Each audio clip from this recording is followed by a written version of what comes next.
أشهد أن لا إله إلا الله وحده لا شريك له وأشهد أن محمدا عبده ورسوله أما بعد فأعوذ بالله من الشيطان الرجيم بسم الله الرحمن الرحيم الحمد لله رب العالمين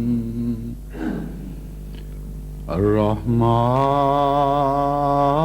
الرحيم مالك يوم الدين إياك نعبد وإياك نستعين اهدنا الصراط المستقيم صراط الذين أنعمت عليهم غير المغضوب عليهم ولا الضالين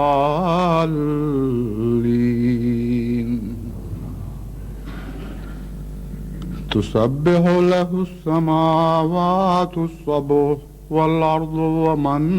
فيهن وإن من شيء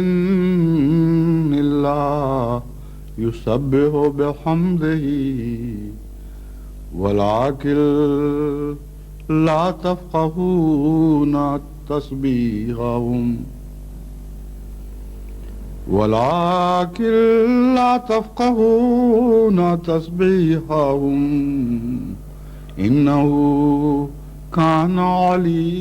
إنه كان حليما غفورا وإذا قرأت القرآن جعلنا بينك وبين الذين لا يؤمنون بالآخرة حجابا مستورا وجعلنا على قلوبهم أكنة أن يفقهوا وفي آذانهم وقرا وإذا ذكرت ربك في القرآن وحده ولوا على أدبارهم نفورا.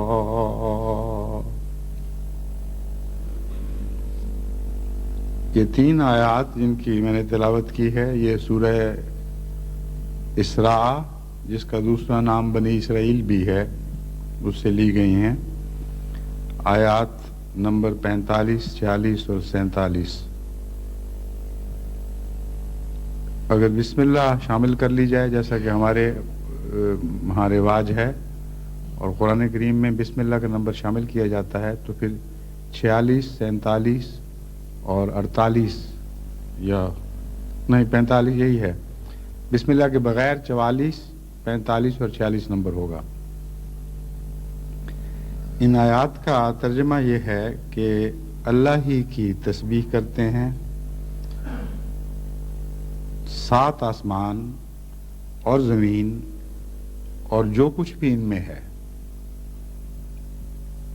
اور فی الحقیقت کوئی بھی ایسی چیز نہیں جو خدا تعالیٰ کی تسبیح نہ کر رہی ہو, لیکن تم لوگ ان تسبیحوں کو سمجھتے نہیں. یعنی زندہ چیزیں بھی اور بظاہر مردہ نظر آنے والی چیزیں بھی, جو کچھ بھی کائنات میں آسمانوں اور زمین میں ہے وہ سب اللہ تعالیٰ کی تسبیح کرتا ہے, لیکن تم اسے سمجھ نہیں سکتے. انہ کان حلیما غفورا, یقیناً وہ یعنی اللہ تعالیٰ بہت ہی بردبار اور بہت ہی مغفرت کا سلوک فرمانے والا ہے۔ وَإِذَا قَرَأْتَ الْقُرْآنَ، اے محمد، مخاطب نام تو نہیں لیا گیا لیکن مخاطب حضرت اقدس محمد رسول اللہ صلی اللہ علیہ وسلم ہی کو فرمایا گیا ہے کہ اے محمد، تو جب قرآن کی تلاوت کرتا ہے، ہم تیرے درمیان اور ان لوگوں کے درمیان جو آخرت پر ایمان نہیں لاتے ایک ایسا پردہ وارد کر دیتے ہیں جو دکھائی نہیں دیتا، یعنی مخفی پردہ ہے، دیکھنے میں وہ پردہ نہیں لیکن فی الحقیقت وہ پردہ ہے جو تیرے اور آخرت پر ایمان نہ لانے والوں کے درمیان حائل ہو جاتا ہے۔ وَجَعَلْنَا عَلَىٰ قُلُوبِهِمْ أَكِنَّةً أَن يَفْقَهُوهُ، اور ہم ان کے دلوں پر طرح طرح کے پردے ڈال دیتے ہیں، چنانچہ وہ ان پردوں کی وجہ سے سمجھ نہیں سکتے، یا اس غرض سے پردے ڈال دیتے ہیں کہ وہ کچھ سمجھ نہ سکیں، اور ان کے کانوں میں بوجھ ہے، یعنی اول تو آواز ہی دلوں تک نہیں پہنچتی کیونکہ کان ہی اس آواز کو رد کر دیتے ہیں، اور جو آواز دلوں تک پہنچتی ہے دل پردوں میں ملفوف ہیں، لپٹے ہوئے ہیں، اور ایک نہیں کئی قسم کے پردے ایسے ہیں جنہوں دلوں کو حق کی بات سمجھنے سے محروم کر رکھا ہے۔ اور جب بھی تو قرآن کریم میں لکھا ہوا اپنے رب کو اس کی توحید کے ساتھ ایک خدا کے طور پر پیش کرتا ہے یا اس کا ذکر کرتا ہے، یہ لوگ پیٹھ پھیر کر نفرت کے ساتھ منہ موڑ کے چلے جاتے ہیں۔ گزشتہ خطبے میں نے نماز میں لذت پیدا کرنے کا ایک طریق یہ بیان کیا تھا کہ سورہ فاتحہ کے مضمون کو خوب غور سے پڑھیں، اور حمد لفظ میں ساری لذتوں کی کنجی ہے۔ اگر خدا تعالیٰ کی حمد اس طرح کی جائے کہ انسان کا دماغ ان لفظوں کے ساتھ مل جائے، وابستہ ہو جائے جو سورہ فاتحہ میں ادا کیے جاتے ہیں، اور سوچ سوچ کر حمد کو مختلف پہلوؤں سے خدا تعالیٰ کی ذات پر اطلاق کرتا چلا جائے اور اس کی صفات کو حمد کی روشنی میں سمجھے، تو ایک نہ ختم ہونے والا سلسلہ مضامین کا ہے جو انسان پر روشن ہوتا چلا جاتا ہے۔ قرآن کریم سے پتہ چلتا ہے کہ حمد کرنے میں کائنات کی ہر چیز شامل ہے،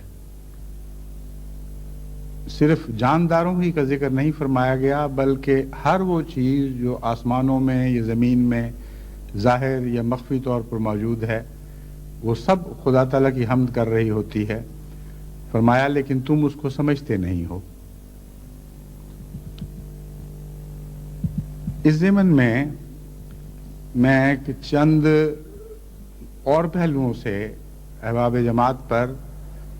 حمد کو سمجھنے کا اور اس کو اپنانے کا طریق پیش کرنا چاہتا ہوں۔ پہلا تو یہ ہے کہ جیسا کہ قرآن کریم سے پتہ چلتا ہے، آفاق پر غور کرنے سے انسان کو خدا تعالیٰ کی ہستی سے شناسائی ہوتی ہے، اور دوسرا طریق یہ ہے کہ اپنے نفس پر غور کرنے سے انسان کو خدا تعالیٰ کی ہستی کی شناسائی ہوتی ہے۔ آفاق میں بھی خدا کے نشان ملتے ہیں اور اپنے وجود میں بھی خدا تعالیٰ کے نشان ملتے ہیں۔ آفاقی لحاظ سے خدا تعالیٰ کو یاد کرنے کا طریق قرآن کریم نے یہ بیان فرمایا ہے کہ اس کی زمین و آسمان کی اور جو کچھ ان چیزوں میں ان دونوں میں ہے ان کی تخلیق پر غور کریں، جیسا کہ فرمایا الذین یذکرون اللہ قیاما وقعودا وعلی جنوبہم، اولو الالباب وہ لوگ ہیں، صاحب عقل وہ لوگ ہیں جو خدا تعالیٰ کو یاد کرتے ہیں اپنے پہلوؤں پر کھڑے ہوئے، بیٹھے ہوئے، ہر حالت میں۔ وَيَتَفَكَّرُونَ فِي خَلْقِ السَّمَاوَاتِ وَالْأَرْضِ، اور ان کی یاد محض ایک خیالی اور فرضی یاد نہیں ہوتی، بلکہ خدا تعالیٰ کی تخلیق پر غور کرنے کے نتیجے میں اس سے مدد حاصل کر کے ان کی یاد میں بہت گہرائی پیدا ہو جاتی ہے اور غیر معمولی لذت پیدا ہو جاتی ہے۔ پس زمین و آسمان کی تخلیق پر غور کرنا اور دن اور رات کے بدلنے پر غور کرنا ذکر الہی کے ساتھ ایک گہرا تعلق رکھتا ہے، اور اللہ تعالیٰ فرماتا ہے کہ تم اگر صاحب عقل ہو، تم صاحب ہوش ہو، تو ہم تمہیں یہ طریق بتاتے ہیں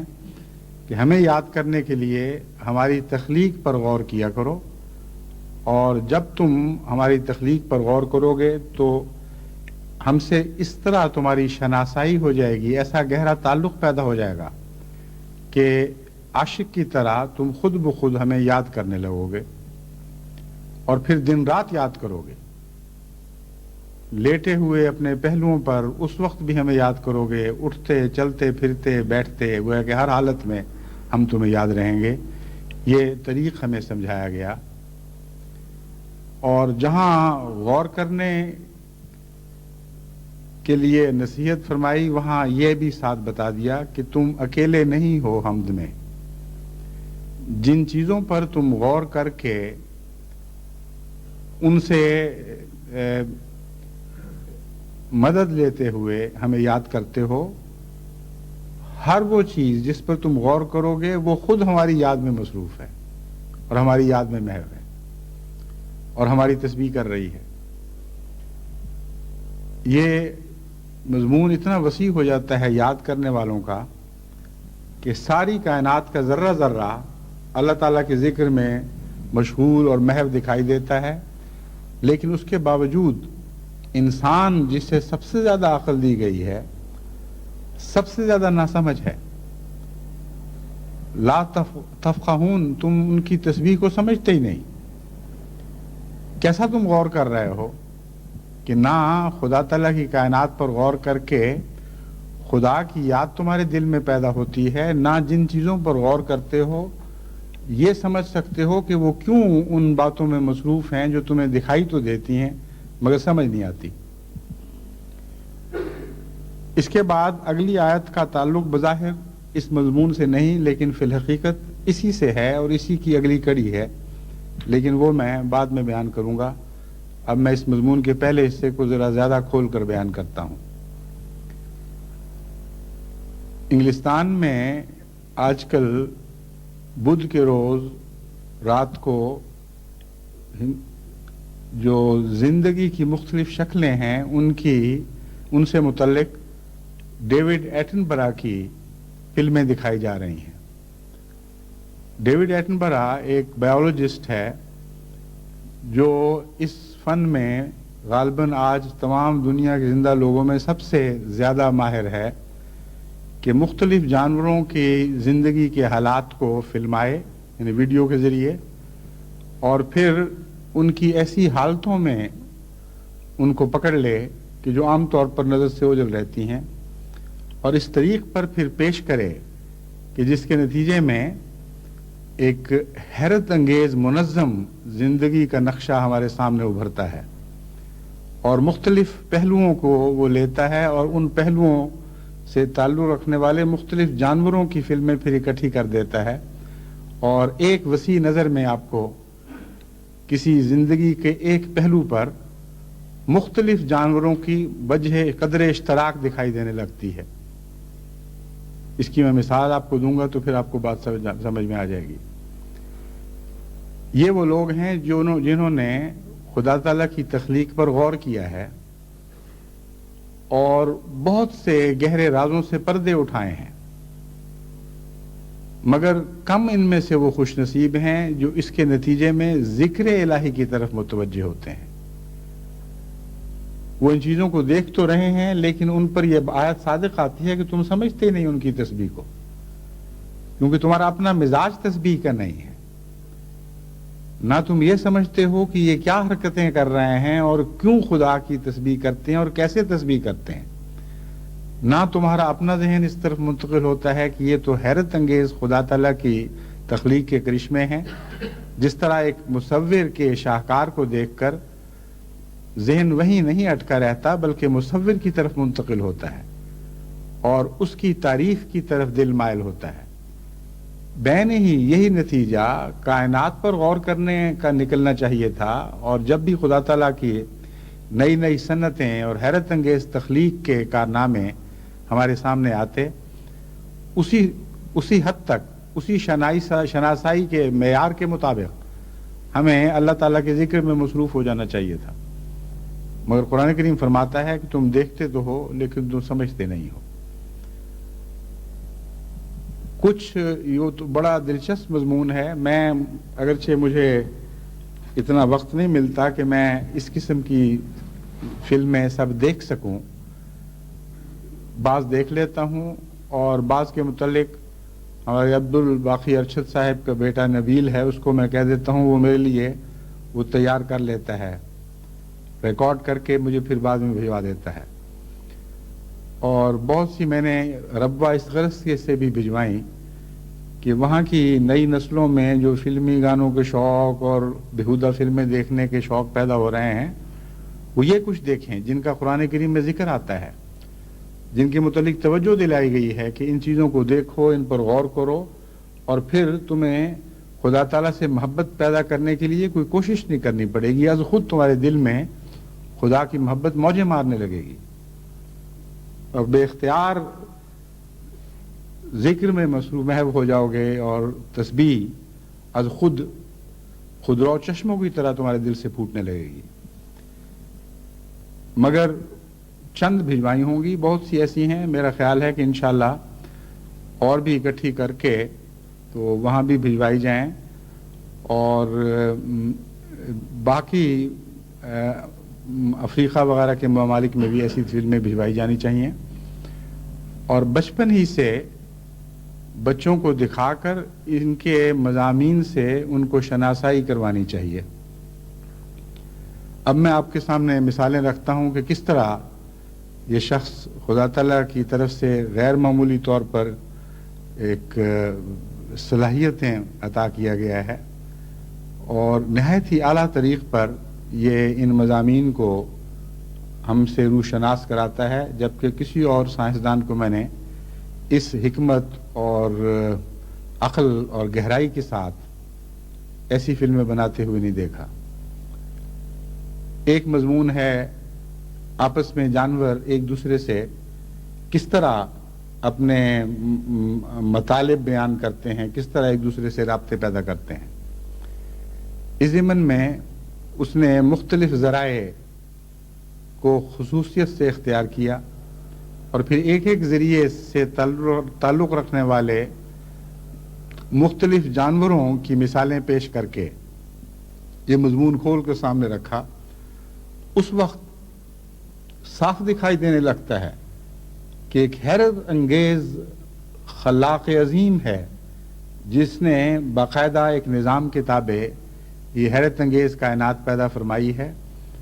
یہ اتفاقات کا حادثہ نہیں ہے. چنانچہ مثال کے طور پر روشنی کے ذریعے جانور ایک دوسرے سے رابطے پیدا کرتے ہیں. وہ دکھاتا ہے کہ کس طرح جگنو جو چمکتے ہیں، ہم لوگ یہ سمجھ رہے ہوتے ہیں، بچے بھی اس سے کھیلتے ہیں اور دلچسپی لیتے ہیں کہ اتفاقاً یہاں اس کے اندر کوئی روشنی کا مادہ پیدا ہو گیا ہے جو خود بخود جلتا بجھتا رہتا ہے، اور یہی اس کا مقصد ہے. لیکن قرآن کریم فرماتا ہے کہ جب وہ غور کرتے ہیں تو بے اختیار ان کے دل سے یہ بات نکلتی ہے، ربنا ما خلقت ھذا باطلا،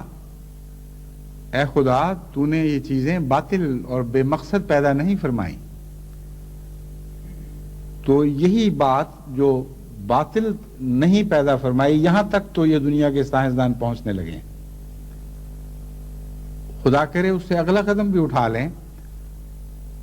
وقنا عذاب النار تک بھی پہنچ جائیں اور ذکر الہی میں بھی مشغول ہو جائیں. ہو سکتا ہے کچھ ہوں بھی، لیکن اکثریت بدنصیبی سے ان سے محروم ہے. تو روشنیوں سے جو پیغام رسانی کی جاتی ہے اس کے متعلق اس نے جگنوؤں کو مختلف ملکوں میں مختلف موسموں میں جگنوؤں کا پیچھا کیا اور ان کی فلمیں بنائیں اور پھر ان کے پیغامات پر غور کر کے ان کو سمجھا. اس حد تک ان کو سمجھا کہ سائنسی لحاظ سے پھر وہ ثابت بھی کر سکتا ہے کہ جو نتیجہ میں نکال رہا ہوں یہ درست ہے. جہاں تک پیغامات کا تعلق ہے وہ ان سائنسدانوں کی نظر صرف یہاں تک پہنچی ہے کہ اس کا نر کا پیغام مادہ کو کس طرح پہنچتا ہے، مادہ کا پیغام نر کو کس طرح پہنچتا ہے. لیکن ڈیوڈ ایٹنبرا کچھ آگے بھی قدم بڑھا چکا ہے اور یہ باتیں کہنے کے بعد جو عام طور پر سائنسدان کہتے ہیں کچھ مثالیں ایسی بھی پیش کرتا ہے جس سے معلوم ہوتا ہے کہ صرف اتنی سی بات نہیں ہے، اور بھی بہت سی باتیں ہیں اور بھی بہت کچھ یہ ایک دوسرے سے کہہ رہے ہیں اور باقاعدہ ان کی ایک روشنیوں کی زبان ہے. چنانچہ جگنوؤں کی پیروی میں وہ ملائیشیا بھی گیا اور وہاں اس نے ایسے ایسے عظیم مناظر دیکھے کہ جن کو دیکھ کر انسان کا دل اللہ تعالیٰ کی حمد سے لبریز ہو جاتا ہے. ایک درخت پر لکھوکھا، بہت بڑے درخت پر لکھوکھا جگنو بھی ہو سکتے ہیں، اتنے کہ یوں معلوم ہوتا ہے کہ پتے پتے پر ایک جگنو ہے اور وہ سارے کے سارے ایک ہم آہنگی کے ساتھ، جس طرح تال پر سر چلتے ہیں اس طرح ایک نغمگی کے ساتھ اکٹھے بجھتے ہیں اور اکٹھے جلتے ہیں اور ان کے درمیان کوئی فرق نہیں، جیسے ایک دل دھڑک رہا ہو، جیسے نبض چلتی ہو، اس طرح وہ سارے ایک دم جلتے ہیں اور ایک دم بجھتے ہیں. وہ کہتا ہے کہ عجیب بات ہے کہ ہم نے امریکہ میں بھی دیکھے، وہاں اکیلے اکیلے جگنو چمکتے بجھتے دیکھے، لیکن یہ عجیب کائنات ہے خدا کی کہ ان سب نے ایک دوسرے سے ہم آہنگی سیکھ لی ہے. اور پھر اس نے مزید جب ان پر غور کیا تو اس نے یہ بات معلوم کی کہ نر جب چمکنے کے ذریعے مادہ کو پیغام بھیجتا ہے، اگر مادہ اس کا جواب دینا چاہے اور اپنی طرف بلانا چاہے تو یوں ہی اتفاقاً ایک طبی رد عمل کے طور پر وہ نہیں چمکے گی، بلکہ بین ہی 2 سیکنڈ انتظار کے بعد آدھے سیکنڈ کے لیے چمکے گی، جس کا مطلب یہ ہے کہ ہاں میں تیار ہوں تم سے تعلق قائم کرنے کے لیے، میری طرف آ جاؤ. چنانچہ اس نے روشنی سے یعنی ٹارچ کے ذریعے یہ کر کے دکھایا. جب جگنو چمکے تو اس کے پورے 2 سیکنڈ کے بعد اس نے ہاتھ پر تھوڑی سی ٹارچ روشن کی اور آدھا سیکنڈ صرف روشن کی اور اڑتا ہوا ایک جگنو وہاں پہنچ گیا. لیکن یہ جو اتنی سی بات اس نے حاصل کی ہے، اس کے لیے سال ہا سال کی اس کو محنت کرنا پڑی ہوگی، غور کرنا پڑا ہوگا اور ایک چھوٹا سا علم اس کو حاصل ہو گیا جس کو اس نے سائنسی طور پر ثابت بھی کر دیا. مجھے یاد ہے جب میں ایک دفعہ بنگلہ دیش گیا تو خیال تھا سندربن میں نئی نئی جماعتیں قائم ہو رہی تھیں کہ سندربن بھی جانا چاہیے. چنانچہ یہی نظارہ پہلی مرتبہ میں نے سندربن میں دیکھا تھا اور مجھے علم نہیں تھا کہ ملائیشیا میں بھی ایسا ہوتا ہوگا. اور آج تک مجھے یاد ہے اس کی کیفیت یاد تو ہے لیکن ناقابل بیان ہے جب آپ خود یہ نظارہ دیکھیں کہ دور تک میل ہا میل تک سارے درخت جگنوں سے بھرے ہوئے ہیں اور سارے بیک لخت بجھتے اور بیک لخت جلتے ہیں اور کوئی انسانی روشنیوں کا کھیل اس سے زیادہ دل کو متاثر نہیں کر سکتا. لیکن ملائیشیا کا تو مجھے علم نہیں، مگر بنگلہ دیش میں سندربن میں ایک مزید بات اور بھی تھی کہ وہ ان کا نام مجھے یاد نہیں، جھینگر قسم کی چیزیں ہیں جو درختوں کے اوپر آوازیں نکالتے ہیں.